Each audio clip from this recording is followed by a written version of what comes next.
బయటికి కరుకుగా కనిపించే లీచీ పండ్లు తినడానికి ఎంతో రుచిగా ఉంటాయి. ఈ పండ్లు తినడం వల్ల అనేక ఆరోగ్య ప్రయోజనాలతో పాటు ఇతర లాభాలు కూడా ఉన్నాయి. అవేంటో ఈ వీడియోలో తెలుసుకుందాం. ఎర్రగా సువాసనతో ఉండే లీచీ పండ్లలో ఫైబర్, పెక్టిన్లు అధికంగా ఉంటాయి. ఇవి పేగులను శుభ్రపరచడమే కాకుండా జీవక్రియను మెరుగుపరుస్తాయి. కడుపు ఉబ్బరంతో పాటు పలు జీర్ణ సంబంధిత సమస్యలను తగ్గిస్తాయి. ఇందులో కొవ్వులు, క్యాలరీలు తక్కువ మొత్తంలో ఉంటాయి కాబట్టి అవి బరువును పెరగనివ్వవు. తద్వారా ఫిట్గానూ ఉండొచ్చు. ఇతర పండ్లతో పోలిస్తే లీచీలో పాలిఫినోల్స్ ఎక్కువగా ఉంటాయి. ఇవి గుండె ఆరోగ్యాన్ని పదిలంగా ఉంచుతాయి. క్యాన్సర్, మధుమేహ ముప్పును తప్పించడంలో సహకరిస్తాయి. హైపర్ టెన్షన్కు లీచీ పండ్లు మంచి విరుగుడుగా పనిచేస్తాయి. ఈ పండ్లలో ఉండే పొటాషియం బీపీని అదుపు చేయడంలో సహకరిస్తుంది.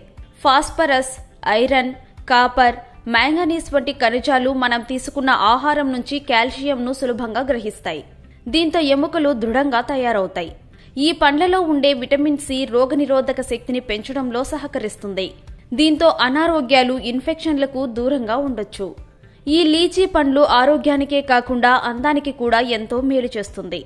ఈ పండ్లతో తయారు చేసిన రసంలో కలబంద గుజ్జును కలుపుకుని తాగితే కుదుళ్లు బలంగా తయారవుతాయి. ఈ పండు చర్మ ఆరోగ్యాన్ని పెంపొందించడమే కాకుండా వృద్ధాప్య ఛాయలు దరిచేరకుండా కాపాడుతుంది. ఈ పండ్ల తొక్కలను స్క్రబ్గా కూడా వాడుకోవచ్చు. మొక్కలను ఎరువుగానూ ఉపయోగించుకోవచ్చు. అయితే ఈ పండ్లలో చక్కెర శాతం అధికంగా ఉంటుంది. కొంతమందిలో హార్మోన్ల అసమతుల్యతకు కూడా ఈ పండ్లు కారణమవుతాయి. కాబట్టి మధుమేహులు, గర్భిణులు ఈ పండ్లకు దూరంగా ఉండడం మంచిది.